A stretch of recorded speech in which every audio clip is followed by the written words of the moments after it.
Hello friends, అందరికీ నమస్తే. Welcome to our channel. ముఖ్యంగా పేదింటి విద్యార్థులకు విద్యా హక్కు చట్టం ద్వారా ప్రతి కార్పొరేట్ ప్రైవేట్ పాఠశాలలో 25% సీట్స్ అనేటివి పేదింటి విద్యార్థులకు ఇవ్వాలని ప్రభుత్వం విద్యా హక్కు చట్టాన్ని అయితే తీసుకురావడం జరిగింది. 1వ తరగతి నుంచి 8వ తరగతి వరకు ఎవరైతే పేదింటి విద్యార్థులు చదవాలని అనుకుంటున్నారో వాళ్ళు మే 2వ తేదీ నుంచి 19వ తేదీ లోపల దరఖాస్తులను ఆన్లైన్లో సబ్మిట్ చేసుకోవాల్సిందిగా అయితే ప్రభుత్వం చెప్పింది. అయితే ఆన్లైన్లో అప్లికేషన్ అనేది ఏ విధంగా సబ్మిట్ చేయాలి, దానికి కావాల్సినటువంటి డాక్యుమెంట్స్ ఏంటి, పిల్లలను ఏ విధంగా సెలెక్ట్ చేస్తారు అని చెప్పి వివరాలతో కూడినటువంటి ఒక ఆర్టికల్ అయితే నేను మీకు తీసుకువచ్చాను. ఈ యొక్క ఆర్టికల్ అనేది మా టెలిగ్రామ్ ఛానల్లో పోస్ట్ చేశామండి. ప్రతిరోజు కూడా ప్రభుత్వ పథకాలకు సంబంధించిన అప్డేట్స్ అనేటివి అందిస్తాం మన ఛానల్ ద్వారా. సబ్స్క్రైబ్ చేసుకొని రెగ్యులర్గా ఫాలో అవుతుండండి. అలానే డిస్క్రిప్షన్లో టెలిగ్రామ్ ఛానల్ యొక్క లింక్ అయితే ఇస్తున్నాను. టెలిగ్రామ్ ఛానల్లో జాయిన్ అవ్వండి. సో ఇక వివరాలన్నీ కూడా తెలుసుకుందాం. పేదింటి పిల్లలకు కార్పొరేట్ విద్యా హక్కు చట్టం ద్వారా ప్రవేశాలు కల్పించబోతున్న ప్రభుత్వము కార్పొరేట్ ప్రైవేట్ పాఠశాలలో పేద పిల్లలకు 25% సీట్లు ఐబీ సిబిఎస్ఈ స్టేట్ సిలబస్తో చదువుకునే అవకాశము 1వ తరగతి నుంచి 8వ తరగతి వరకు ప్రభుత్వమే ఫీజు చెల్లిస్తుంది అని చెప్తున్నారు. చూడండి, మే 2వ తేదీ నుంచి 19వ తేదీ వరకు ఆన్లైన్లో దరఖాస్తులు అనేవి తీసుకుంటున్నారని చెప్పి మనకి ఇక్కడ ఒక సమాచారం అనేది రావడం జరిగింది. సో ఇక్కడ వివరాలు కనుక చూసుకున్నట్లయితే పేదింటి విద్యార్థులకు కార్పొరేట్ విద్య పొందే సువర్ణ అవకాశాన్ని విద్యా హక్కు చట్టం కింద రాష్ట్ర ప్రభుత్వం కల్పించనుంది. నిర్బంధ విద్యా హక్కు చట్టం 2029 12-1C ప్రకారం ప్రైవేటు కార్పొరేట్ పాఠశాలలోని 25% సీట్లను నిరుపేద బడుగు బలహీన వర్గాల పిల్లలకు కేటాయించాలని ఉంది. ఈ నేపథ్యంలో ఇప్పటికే పాఠశాల విద్యాశాఖ ఈ ఏడాది ప్రైవేట్ పాఠశాలలో ప్రవేశాలకు సంబంధించి నోటిఫికేషన్ విడుదల చేసింది. దీంతో పాటు ఆన్లైన్లో దరఖాస్తుల ప్రక్రియ మే 2 నుంచి ప్రారంభమైంది.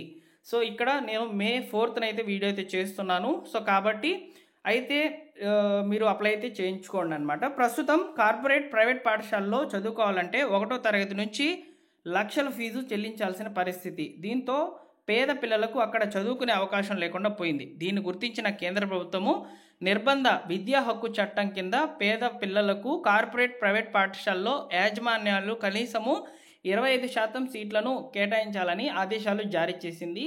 ఈ చట్టం ప్రకారం 1వ తరగతిలో పేద పిల్లలకు ప్రవేశాలు కల్పించనున్నారు. అక్కడి నుంచి 8వ తరగతి వరకు ఉచితంగా బోధన చేపట్టనున్నారు. విద్యా హక్కు చట్టం కింద ప్రవేశాలు అనేటివి చేస్తున్నామని చెప్పి ఇక్కడ మనకు సమాచారం అనేది తెలియజేసింది.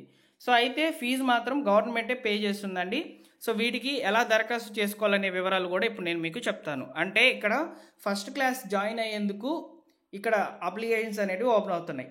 ఓకేనా, ఇక్కడ మీరు గమనించినట్లయితే మే 19వ తేదీ వరకు ఆన్లైన్లో దరఖాస్తులు అయితే స్వీకరించనున్నారు. పాఠశాల విద్యాశాఖ పోర్టల్ ద్వారా అయితే దరఖాస్తు చేసుకోవాలైతే ఉంటుందన్నమాట. సో ఎలా దరఖాస్తు చేసుకోవాలి అనే వివరాలను నెక్స్ట్ వీడియోలో అయితే చెప్తాను. మీరు ఈ వీడియోని తప్పకుండా లైక్ చేయడం ద్వారా చాలా మందికి రీచ్ అవుతుంది. సో దాని ద్వారా 10 మందికి ఉపయోగపడుతుంది అనమాట. ఓకేనా, తప్పకుండా లైక్ చేయండి. మే 20 నుంచి 24వ తేదీ వరకు విద్యార్థుల యొక్క దరఖాస్తులను ఆయా గ్రామ వార్డు సచివాలయాల వారీగా క్షేత్రస్థాయిలో పరిశీలన చేస్తారు. మే 29న లాటరీ ద్వారా విద్యార్థులను ఎంపిక చేస్తారు. జూన్ 8వ తేదీ లోపు విద్యార్థులు ఎంపిక చేసుకున్న పాఠశాల వారీగా అడ్మిషన్ ఖరారు చేసుకోవాల్సి అయితే ఉంటుంది. ఇప్పటికే అన్ని జిల్లాల విద్యార్థులకు ప్రవేశాలు కల్పించేందుకు ఎంపిక చేసిన పాఠశాలల యాజమాన్యాలు విద్యాశాఖ వెబ్సైట్లో నమోదు చేసుకున్నాయని చెప్పి చెప్తున్నారనమాట. సో ప్రవేశాలకు వయసు అర్హతలు వచ్చేసి ఇక్కడ క్లియర్గా అయితే మెన్షన్ చేశారండి. ప్రైవేటు కార్పొరేట్ పాఠశాలలో 1వ తరగతిలో ప్రవేశం పొందిన పేద విద్యార్థులకు 8వ తరగతి వరకు ప్రభుత్వమే ఫీజులు చెల్లిస్తుంది. ఆయా పాఠశాలలో ప్రవేశం కల్పించనున్నటువంటి విద్యార్థులకు చెల్లించాల్సిన ఫీజును ప్రభుత్వమే నియమించినటువంటి కమిటీ నివేదన ఆధారంగా నిర్ణయిస్తుందని చెప్పి చెప్తున్నారు. అయితే ఇక్కడ విద్యార్థులు 1వ తరగతిలో ఎంటర్ అయ్యేందుకు ఇక్కడ వాళ్ళ యొక్క వయసు ఎంత ఉండాలనేది క్లియర్గా చెప్పారు. చూడండి, 2019 ఏప్రిల్ 2 నుంచి 2020 మార్చి 31 మధ్యలో జన్మించి ఉండాలి. 5 ఏళ్ళు వయసు నిండిన పిల్లలు అర్హులు. స్టేట్ సిలబస్ పాఠశాలలో 2019 జూన్ 2వ తేదీ నుంచి 2020 మే 31 మధ్య జన్మించిన 5 ఏళ్ళు వయసు ఉన్నటువంటి నిబంధన అమల్లోకి అయితే తీసుకువచ్చారనమాట. అంటే విద్యార్థి 2019 ఏప్రిల్ 2 నుంచి 2020 మార్చి 31 మధ్యలో జన్మించి ఉండాలని చెప్తున్నారనమాట. సో అయితే ధృవీకరణ పత్రాలు. సో ఇక్కడ దరఖాస్తు చేసుకునేందుకు వెళ్తున్నప్పుడు ఖచ్చితంగా మీ దగ్గర ఉండాల్సినటువంటి కొన్ని ధృవీకరణ పత్రాలు చెప్పారు చూడండి. నివాస ధృవీకరణ పత్రం, నేటివిటీ సర్టిఫికేట్ అంటారనమాట. ఇది గ్రామ వార్డు సచివాలయంలో దరఖాస్తు చేస్తే వస్తుంది. ఒకవేళ విద్యార్థి దివ్యాంగులు అయితే దివ్యాంగ వైకల్య ధృవీకరణ పత్రము. సో అదేవిధంగా మెడికల్ సర్టిఫికేట్ కూడా మెడికల్ సర్టిఫికేట్ కూడా అవసరమైతే ఇవ్వాల్సి అయితే ఉంటుందని చెప్తున్నారు. వార్షిక ఆదాయ కుల ధృవీకరణ పత్రాలు అవసరము. ఆధార్ అనుసంధానం చేసినటువంటి మొబైల్ ఫోన్కు ఎంపికైన విద్యార్థుల యొక్క వివరాలు అయితే పంపిస్తారు కాబట్టి మొబైల్ నెంబర్ కూడా అవసరం. ఓకేనా? సో ఈ విధంగా ఇక్కడ అప్లై చేసుకున్నటువంటి వాళ్ళకి ఈ యొక్క ధృవీకరణ పత్రాలు అనేవి వెరిఫై చేస్తారనమాట అడ్మిషన్కి వెళ్ళినప్పుడు. సో లాటరీ ద్వారా ఎంపిక అయితే జరుగుతుందని చాలా క్లియర్గా అయితే చెప్తున్నారు. అయితే ఈ యొక్క పాఠశాల విద్యా హక్కు చట్టం ప్రకారము 25% సీట్లను విధిగా కేటాయించాల్సి అయితే ఉంటుంది కదా. ఇందులో 5% సీట్లను ప్రతికూల పరిస్థితులు ఎదుర్కొంటున్నటువంటి వర్గాలు అనగా దివ్యాంగులు, అనాథులు, హెచ్ఐవి బాధిత పిల్లలకు ఇస్తారు. 10% సీట్లను ఎస్సీలకు, 4% సీట్లను ఎస్టీలకు, మిగిలిన 6% సీట్లను బీసీ, మైనార్టీ, ఓబీసీ కులాల వాళ్ళకైతే ఇస్తామని చెప్తున్నారు. సో ఈ యొక్క విద్యా హక్కు చట్టం ప్రకారము సీట్ల కేటాయింపు విభజన కూడా క్లియర్గా అయితే ఉంది. 25% సీట్లలో 5% ఫస్ట్ వచ్చేసి దివ్యాంగులకు, వికలాంగులకు, హెచ్ఐవి బాధితుల పిల్లలకైతే ఇస్తామని చెప్తున్నారనమాట. క్లియర్గా అయితే ఉంది కదా. సో అదేవిధంగా 10% సీట్లు ఎస్సీ పిల్లలకైతే ఇస్తారు.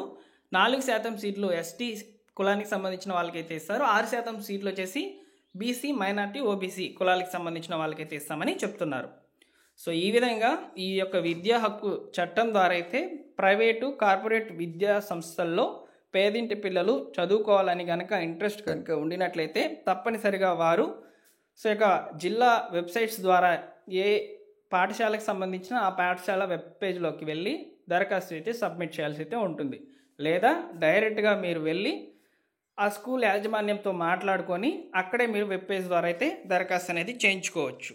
ఓకేనా? సో ఇదండి మొత్తానికి ఈ యొక్క పేదింటి పిల్లలకు కార్పొరేట్ విద్య ఉచితంగా 1వ తరగతి నుంచి 8వ తరగతి వరకు పొందేందుకు అవకాశం ఉన్నటువంటి ఈ యొక్క స్కీమ్ అన్నమాట.